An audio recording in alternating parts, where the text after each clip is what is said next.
जो आपको कहानी सुनाने जा रहा हूँ उस कहानी का नाम है बैल का दूध। हमेशा की तरह एक दिन मौका पाकर दरबारी बीरबल के खिलाफ बादशाह अकबर के कान भरने लगे।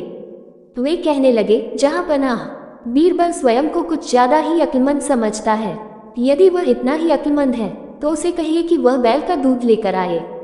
दरबारियों की बातों में आकर अकबर ने बीरबल की अक्लमंदी की परीक्षा लेने की सोची। बीरबल उस समय दरबार में उपस्थित नहीं था। जब वह दरबार पहुंचा तो अकबर बोले, बीरबल, क्या तुम मानते हो कि दुनिया में कोई कार्य असंभव नहीं?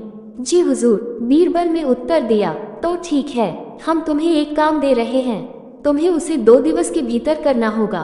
फरमाइए हुजूर, आपके हर हुक्म की तामीली मेरा कर्तव्य है। बीरबल सिर झुककर अदब से बोला, जाओ जाकर बैल का दूध लेकर आओ। अकबर ने आदेश दिया। आदेश सुनकर बीरबल भौंचक्का रह गया। इधर दरबारी मन ही मन बड़े प्रसन्न हुए। वे जानते थे कि यह कार्य असंभव है, क्योंकि दूध गाय देती है, बैल नहीं। क्यों बीरबल, तुमने कोई जवाब नहीं दिया? अकबर बोले, बीरबल क्या कहता? वह बहस करने का समय नहीं था। हामी भरकर वह घर लौट आया। घर आकर उसने गहन सोच विचार किया, अपनी पत्नी और पुत्री से भी चर्चा की। आखिरकार सबने मिलकर एक उपाय निकाल ही लिया। उस रात बीरबल की पुत्री अकबर के महल के पीछे स्थित कुएं पर गई और पीट पीट कर कपड़े धोने लगी। अकबर के महल की खिड़की उस कुएं की ओर खुलती थी। जोर जोर से कपड़े पीटने की आवाज सुनकर उनकी नींद खुल गई। खिड़की से झांकने पर उन्हें एक लड़की कुएं पर कपड़े धोती हुई दिखाई पड़ी। अकबर ने वहीं से चिल्लाकर उस लड़की से पूछा, बच्ची, इतनी रात गए कपड़े क्यों धो रही हो? बीरबल की पुत्री बोली, हुजूर, मेरी माता घर पर नहीं है, वे कुछ महीनों से अपने मायके में हैं। उनकी अनुपस्थिति में आज मेरे पिता ने एक बच्चे को जन्म दिया। दिन भर मुझे उनकी सेवा शुश्रूषा करनी पड़ी, कपड़े धोने का समय ही नहीं पाया, इसलिए रात में कपड़े धो रही हूँ।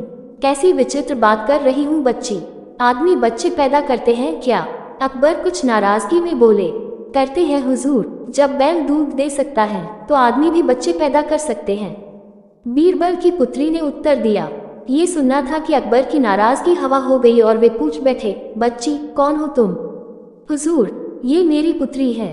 पेड़ के पीछे छुपे बीरबल ने अकबर के सामने आकर उत्तर दिया। ओह, तो ये तुम्हारा स्वान था? अकबर मुस्कुराते हुए बोले, गुस्ताखी माफ हुजूर, और कोई रास्ता भी नहीं था अपनी बात समझाने का। बीरबल अकबर की नींद में खलल डालने के लिए क्षमा मांगते हुए बोला। इधर अकबर भी बीरबल की अक्लमंदी का लोहा मान गए। अगले दिन रात का पूरा वृतांत दरबारियों को सुनाते हुए उन्होंने बीरबल को उसकी अक्लमंदी के लिए सोने का हार इनाम में दिया। दरबारी हमेशा की तरह जल भून कर रह गए। ऐसी मजेदार कहानी देखने के लिए मेरे चैनल को सब्सक्राइब करें।